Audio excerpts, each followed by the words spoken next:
du Fils et du Saint-Esprit. Que la grâce du Seigneur Jésus-Christ soit avec notre esprit par le saint et puissant nom de Jésus de Nazareth. Amen. Amen. Mes frères et sœurs, dans notre précédent enseignement, c'est-à-dire dimanche passé, nous vous avons parlé du doigt de Dieu. Ça, c'était le titre ou le nom de l'enseignement. Le doigt de Dieu. Et le thème ou le sujet développé était le suivant. Pourquoi le doigt de Dieu est-il indispensable à tout croyant, à tous les chrétiens, à toutes les chrétiennes? Pourquoi le doigt de Dieu est-il indispensable? Et c'est qui au juste le doigt de Dieu? Et donc, la Bible nous a répondu à la première partie, pourquoi le doigt de Dieu ou de l'Éternel est-il indispensable? La Bible nous a démontré que le doigt de Dieu nous est indispensable pour que nous ayons en nous et avec nous un pouvoir ou une puissance qui est au-dessus du pouvoir et de la puissance de Satan, de tous les démons, de tous les magiciens et de tous les sorciers. Et nous avons lu l'exemple, n'est-ce pas, dans la Bible, de Moïse et son frère Aaron, qui avaient le doigt de Dieu avec eux. Et ils ont fait des prodiges qui étaient au-dessus du pouvoir des magiciens. Ils sont arrivés à faire certaines choses, certains miracles que Moïse et Aaron ont fait. Mais quand il a s'agi de créer, de transformer la poussière en tout, là, ça a touché la création. Et Satan ne peut pas créer. Et là, il ne peut pas. Aaron a tapé avec son bâton la poussière. Et toute la poussière de l'Égypte s'est transformée en poux.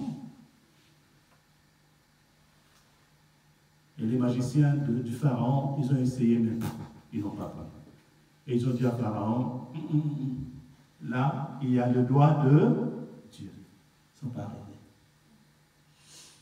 Pareil, Philippe, nous avons vu, l'évangéliste, quand il est allé prêcher dans une ville, on appelle la Samarie. Dans cette ville, il y avait un grand magicien nommé Simon, qui étonnait toute la population, du plus petit au plus âgé. C'était un grand magicien. Il faisait des choses vraiment alors qui dépassaient l'intelligence des gens. Il avait une notoriété dans cette ville. Mais quand Philippe, l'évangéliste, est descendu dans cette ville, il a prêché Christ. Toutes les personnes qui admiraient le magicien sont venus vers Philippe. Parce qu'avec le doigt de Dieu qui était avec Philippe, Philippe a fait des choses plus extraordinaires que le magicien.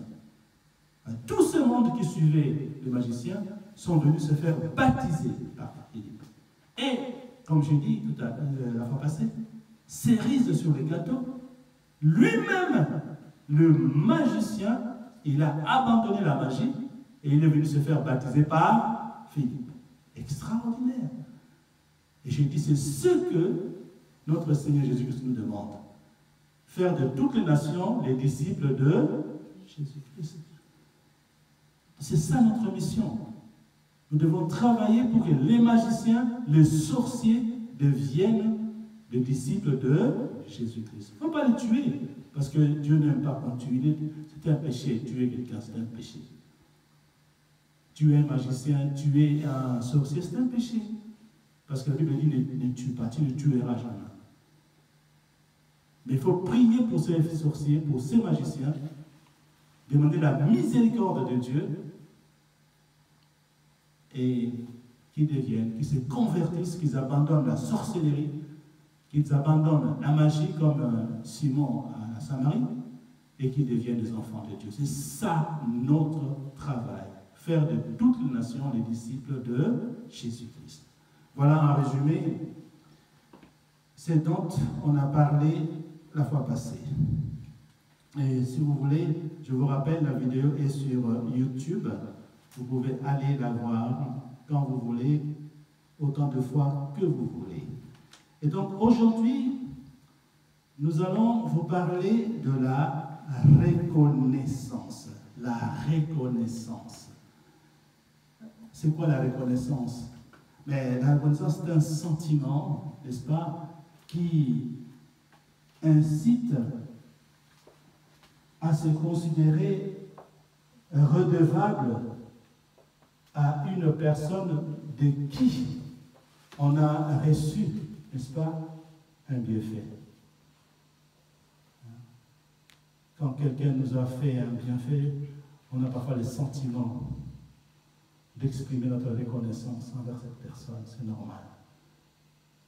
Exemple Dieu, avec tous les bienfaits qu'il nous a fait et qu'il continue à faire pour nous, il est tout à fait normal que nous puissions exprimer notre reconnaissance à Dieu. Voilà pourquoi nous allons parler aujourd'hui de la reconnaissance. Ça, c'est le titre et le sujet. Quand devrions-nous témoigner notre reconnaissance, n'est-ce pas, à l'Éternel? Ça, c'est la première partie. Quand, à quelle occasion devrions-nous témoigner notre reconnaissance à l'Éternel? Première partie. Deuxième partie, comment exprimer cette reconnaissance, c'est-à-dire notre reconnaissance à l'Éternel? Quand, dans quelles conditions, dans quelle situation, etc. nous devrions témoigner notre reconnaissance et comment le faire. C'est ça notre thème du jour. Non, non, non, jamais ne passera. La parole de Dieu jamais ne passera. Non, non, non. Non, non, non, jamais ne passera. La parole de Dieu jamais ne passera. Alors nous commençons par la première partie. Quand devrions-nous témoigner notre reconnaissance à l'Éternel? Et comme d'habitude, c'est la Bible qui va répondre à cette question. Quand témoigner notre reconnaissance à l'Éternel? Et pour cela, nous allons lire notre premier texte qui est dans Philippiens au chapitre 4, versets 11 à 13. Philippiens chapitre 4, versets 11 à 13. La parole de Dieu, le pain de tout chrétien, et on l'a toujours partout nous allons. La parole de Dieu, le pain de tout chrétien, et on l'a toujours partout nous allons. Écoutons la parole de Dieu. Je ne dis pas cela à raison de manque. Moi, en effet, j'ai appris à me contenter de l'état où je me trouve. Merci. Donc, là, c'est le verset 11. Okay? C'est Paul, n'est-ce pas, l'apôtre Paul, qui parle aux Philippiens. Ce n'est pas en vue de mes besoins, selon la version ici, que je dis cela. En fait, Paul s'adresse aux Philippiens parce que c'est seulement les Philippiens qui l'ont aidé quand il avait quitté Macédoine. Okay? Mais les autres églises ne l'ont pas aidé. C'est pourquoi il leur a écrit, n'est-ce pas, pour les remercier, tout simplement. Mais là, il précise que non, ce n'est pas parce que je suis dans le besoin. Non. Ok. Il leur a dit, vous êtes le seul à m'avoir aidé, mais Dieu vous rendra ce que vous avez fait pour moi. Mais si je vous parle aujourd'hui, je vous écris encore, ce n'est pas pour demander le don, n'est-ce pas? Mais pour admirer dans ce fruit-là, n'est-ce pas? Les bienfaits que vous faites. Et il les a bénis, il a dit, Dieu pourvoira tous vos besoins, n'est-ce pas? Avec une gloire, la gloire du Père, bien sûr, en Jésus-Christ. Voilà, c'est pourquoi il a dit cette phrase-là. Ce n'est pas en vue de mes besoins que je dis cela. Car j'ai appris à être content de l'état où je me trouve. Content de l'état où je me trouve. Là, nous devons faire un effort, nos chrétiens, nos croyants, être contents dans l'état où on se trouve. Et quel que soit cet état-là. Et je vous rappelle que quand il écrivait aux Philippiens, il était en prison.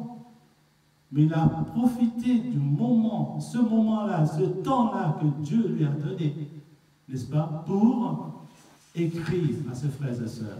Et même être reconnaissant envers Dieu. En prison.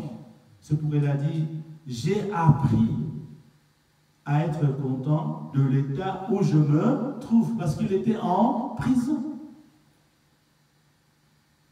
12. Je sais vivre humblement comme je sais vivre dans l'abondance. Voilà. Ok? Ici, c'est écrit, je sais vivre dans l'humiliation. L'humiliation, oh là là. C'est-à-dire, même si on ne me considère pas, même si on m'abaisse, on me rabaisse, ok? On me prive de mes avantages, on m'humilie. Mais bon, je reste ferme dans ma foi. Je continue à aimer Dieu, à être reconnaissant envers Dieu. Malgré cette humiliation, nous connaissons tous des moments comme ça, surtout quand on est étranger dans un pays. Parfois, au début, c'est difficile, beaucoup d'humiliation. C'est des souffrances. Ça touche à la personnalité, à la dignité, parfois. Imaginez faire la queue devant la préfecture pendant toute la nuit, dans le froid, et dormir sur des cartons comme ça devant la porte de la préfecture. Quelle humiliation! Mais malgré cette situation-là, il faut rester ferme dans la foi. Parce que Dieu ne nous oublie jamais. Il ne nous oublie jamais, quelles que soient les conditions dans lesquelles nous sommes. C'est ce qu'il dit. On continue. En tout et partout, j'ai appris à être rassasié et à avoir faim, à être dans l'abondance et à être dans le manque. Et voilà, ça c'est vraiment un joli, un bon conseil. Ok? En tout, pas d'exception, et partout, j'ai appris à être rassasié et à avoir faim. Il y a des moments comme ça. Ce n'est pas parce que j'ai faim que je vais abandonner mon Dieu. C'est ce qu'il nous dit là, Paul. Non, j'ai appris, n'est-ce pas, à être rassasié, mais aussi à avoir faim, ça peut arriver. Ce n'est pas ça, ce n'est pas la faim qui va me séparer de Dieu. Au contraire, quand j'ai faim, c'est là où je dois beaucoup prier Dieu pour lui rappeler ses promesses. Mais mon Dieu, il est où la bénédiction d'Abraham? J'ai faim, mon Dieu, il est où? Elle est où la bénédiction d'Abraham, mon Seigneur? Elle est où la bénédiction d'Abraham? Toi, tu es Dieu, tu ne manges jamais, tu es fidèle à tes promesses. Là, j'ai faim, ma femme a faim, mes enfants ont faim. Tu es où, mon papa? Tu es où? J'ai confiance en toi, je n'ai pas d'autre Dieu. C'est comme ça qu'il faut faire. Et pas abandonner Dieu pour aller chercher des solutions humaines, aller se prostituer, jusqu'à aller se prostituer, les hommes et les femmes, pour acheter du pain pour manger. Non, non, c'est pas ça. Il faut plutôt demander le pain à Dieu, sans commettre des péchés. C'est ce que Paul nous dit là.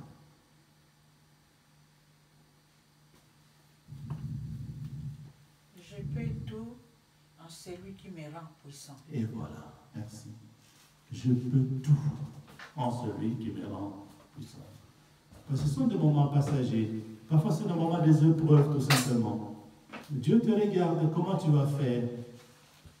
Et Satan est à côté pour nous accuser. Hein? C'est ce qu'il a fait avec Job. Reprends-lui un peu tout ce que tu lui as donné. Tu vas voir, il va t'abandonner. Mais Job a tenu bon. C'est ce que Paul nous demande là. Quelle que soit la situation dans laquelle on est, dans la faim, dans l'humiliation, etc., dans le manque, dans le bonheur, dans la joie, nous devons rester fidèles à notre Père. Voilà. Ça, c'est le premier texte que la Bible nous donne, n'est-ce pas, pour répondre à notre question, quand devrions-nous témoigner notre reconnaissance à l'Éternel? Nous allons prendre un deuxième texte. C'est dans 1 Thessaloniciens 5, 18. 1 Thessaloniciens 5, 18. Celui qui vaincra sera vêtu de blanc. Son nom restera dans le livre de vie. Celui qui vaincra sera vêtu de blanc. Son nom restera dans le livre de vie. 1 Thessaloniciens chapitre 5 verset 18. Écoutons la parole de Dieu. Tu ne muselleras pas le bœuf qui foule les grains. 1 Thessaloniciens 5, 18. Oui, c'est ça. Ok, et moi ici, je rendez grâce pour toutes choses, car c'est la volonté de Dieu par Jésus. C'est ce que vous avez. Oui. Mais ici, c'est pas ça. Bon, c'est plus dans cette Bible-là. Ok. Bon, alors, 1 Thessaloniciens chapitre 5, verset 18, je lis la parole de l'Éternel. Rendez grâce pour toutes choses. Ok? Bonnes ou mauvaises, etc. On dit toutes choses. Il faut rendre grâce, n'est-ce pas, à l'Éternel. Car c'est la volonté de Dieu par Jésus-Christ. En plus, par Jésus-Christ. Ok? Donc, attention, il y a des moments d'épreuve. Ok? Il y a des moments d'épreuve. On peut tomber malade, ça peut arriver. Il n'est pas dit que comme je suis chrétien, je suis croyant, je ne tomberai jamais malade. J'ai fait toujours penser à Job. Ok? N'oublions jamais. Ça peut arriver, des misères, tout ça, ça peut arriver. Mais ça peut être des épreuves. Même Jésus-Christ a comme des épreuves quand même. Ok? Mais chaque fois qu'un malheur, une situation bizarre nous arrive, c'est ce moment-là qu'il faut plus prier, justement. Il ne faut pas aller chercher, j'insiste là-dessus, c'est ce qui se fait en général. Quand quelqu'un est dans le malheur, vous allez chercher Dieu intensement. Je ne dis pas tout le monde, hein? Mais il y en a qui le font. Il va chercher la solution autre part. Une solution facile autre part. Autre part, c'est-à-dire de l'autre côté. Il va commettre des péchés pour trouver une solution à son problème. Non. Le péché ne peut pas résoudre ton problème. Ça va faire semblant. Ça va couvrir seulement le problème. Mais au contraire, il va aggraver ton problème de péché. Le péché va aggraver ton problème. Je donne un exemple. Tu as faim, tu n'as rien pour payer les frais scolaires de ton enfant. Tu vas te prostituer. Tu auras l'argent pour payer le frais scolaire des enfants. Mais par malheur, en te prostituant, tu attrapes le sida. Vous me comprenez? Le péché a résolu le problème que tu avais, payer le frais scolaire de ton enfant. Mais le péché a détruit ta vie. Tu as attrapé le sida. Tu as fait quoi finalement? Tu as perdu. Sur tous les plans, tu as perdu. Ça, ce n'est qu'un exemple. Il y a des exemples pires que ça. Pire que ça. Mais vous avez compris ce que je veux dire. De ne chercher jamais la solution en commettant des péché. Tournez-vous vers Dieu. Lui, quand il aide, il n'y a pas d'effet secondaire. Comme je dis toujours, quand Dieu aide, il n'y a pas d'effet secondaire. C'est propre, c'est gratuit. Dieu donne gratuitement. Et tu restes en paix, en bonne santé, heureux comme toi. La solution de Dieu est toujours agréable. Quand nous avons des soucis, tournons-nous vers Dieu. Ok? C'est ce que Paul dit encore ici aux Thessaloniciens. Rendez grâce pour toutes choses. Pour toutes choses. Dans la joie, dans la tristesse, rendez grâce. Dieu ne nous abandonnera jamais. Il a promis, Jésus l'a dit lui-même. Je ne vous abandonnerai pas jusqu'à la fin du monde. Et il est fidèle à cette promesse. Il a dit, je répète, je ne vous abandonnerai pas jusqu'à la fin du monde. Donc, une fois dans la situation désagréable, rappelez Jésus-Christ, sa promesse. Tu as dit, tu ne m'abandonneras pas jusqu'à la fin du monde, alors aide-moi, Seigneur. Et insiste, aie confiance. Il va te sortir de cette situation-là. Mais n'oubliez pas, quand tu es dans la joie, dans l'abondance, il faut dire merci aussi à Jésus-Christ. Parce que souvent aussi, quand on est bien, on n'est pas malade, on a beaucoup d'argent, on est très très bien, on oublie Dieu. Ah non! Dans tous les cas, dans la misère ou dans la joie, il faut remercier Dieu. Il faut rester fidèle à Jésus-Christ. Il faut continuer à servir Jésus-Christ dans tous les cas. Voilà ce que Paul dit aux Thessaloniciens, c'est ce qu'il nous dit aujourd'hui. Alors, pour la première question, quand devrions-nous témoigner notre reconnaissance à l'Éternel? Et par rapport au texte que nous venons de dire, c'est facile maintenant pour dire que nous, dans tous les cas, dans toutes les circonstances, il faut témoigner la reconnaissance à Dieu. Hein? N'est-ce pas? Que nous soyons dans l'humiliation, que nous soyons dans l'abondance, que nous ayons faim ou dans le manque de ce qui est nécessaire à la vie, nous devons toujours dire merci. Merci à l'Éternel. Bref, pour toute situation bonne ou mauvaise, ou pour toute chose, apprenons à être contents de l'état où nous sommes. Parce que même en psychologie, on a dit qu'il faut savoir limiter les ambitions. Ok? Au sommet moto, après, les jours que j'aurai une voiture.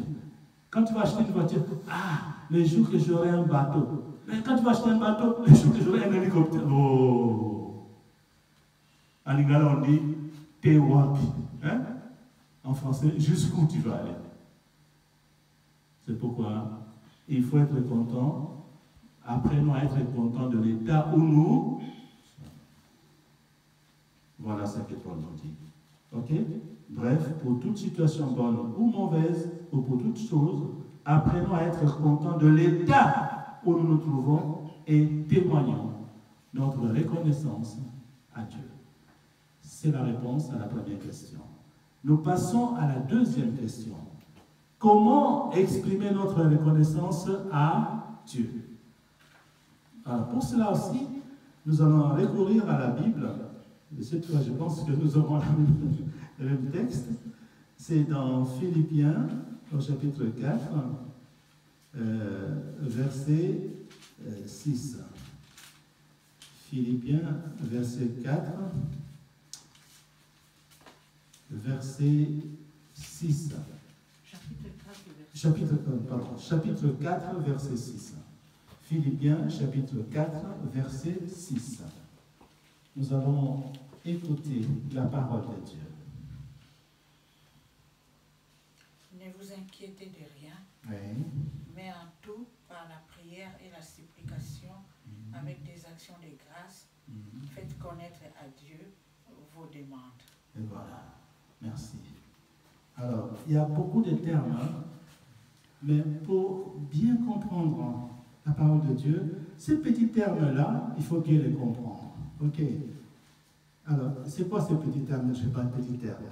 Il dit, ne vous inquiétez de rien. C'est toujours Paul. C'est comme pour la première question. Ne vous inquiétez de rien, Mais en toutes choses, faites connaître vos besoins à Dieu. Là, nous sommes encore sur la première question. OK? Donc, je fais connaître tout à Dieu. Mais comment? Comment? Voilà, c'est les comment qui nous intéressent. Comment on fait connaître ses besoins à Dieu? Comment on dit merci à Dieu? Par des prières, des supplications, avec des actions de grâce. Ah, je m'arrête un peu là, je dis, ah bon, d'accord. Par des prières et des supplications. Qu'est-ce qui attire d'abord mon attention là? Prière et supplication.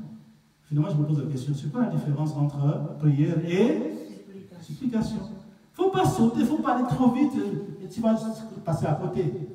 Tu ne comprendras pas le texte. Pour comprendre le texte, il faut comprendre tous les mots qui sont utilisés dans le texte. Ok?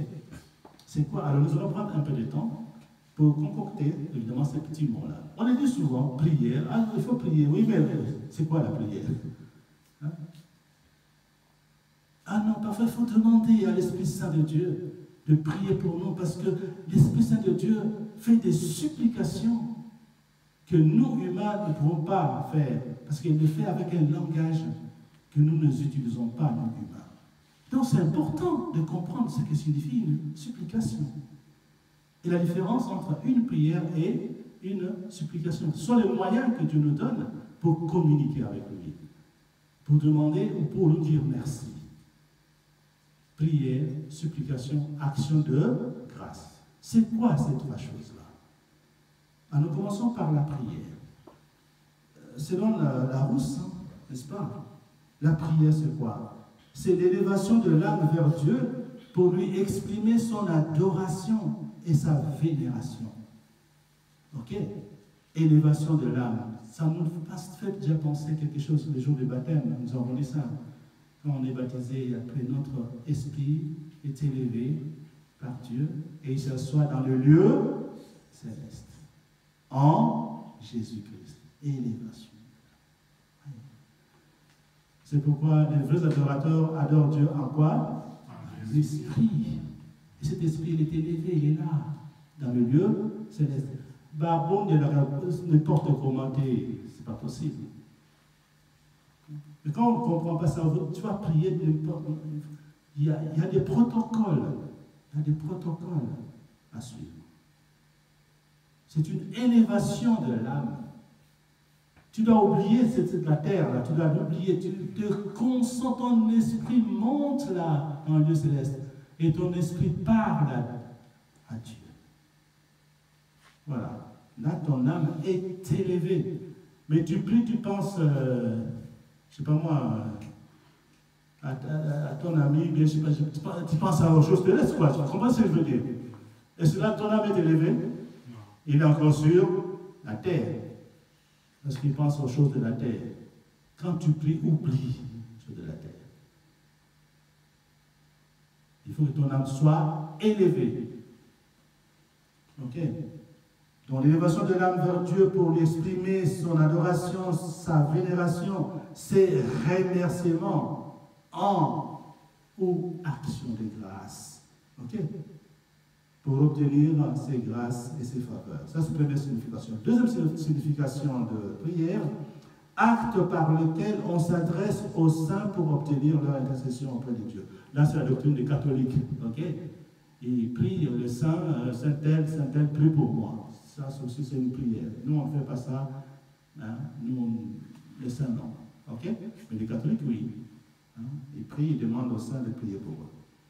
Troisième explication, ensemble de formules par lesquelles on s'adresse à Dieu. Parce que Dieu inspire, des prières inspirées. Ok? C'est pourquoi nous avons des prières inspirées. Hein? On fait pendant les intercessions, vous vous rappelez, formules longues, formules courtes. Et même nous avons un recueil prions. Ok? Un ensemble de formules.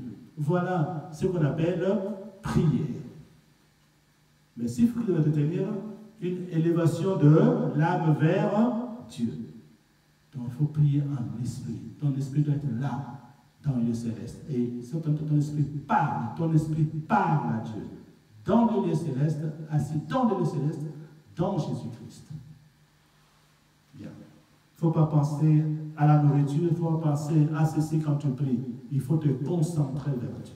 sur place, concentré sur Dieu, en esprit. C'est ça la prière. Alors,